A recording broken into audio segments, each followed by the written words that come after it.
तपाईँकै महिमा गाउनेछु तपाईँकै आराधना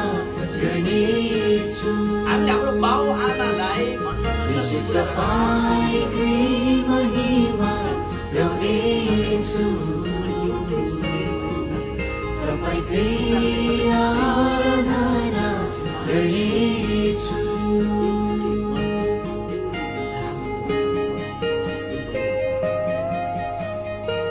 दोस्रो कुरो चाहिँ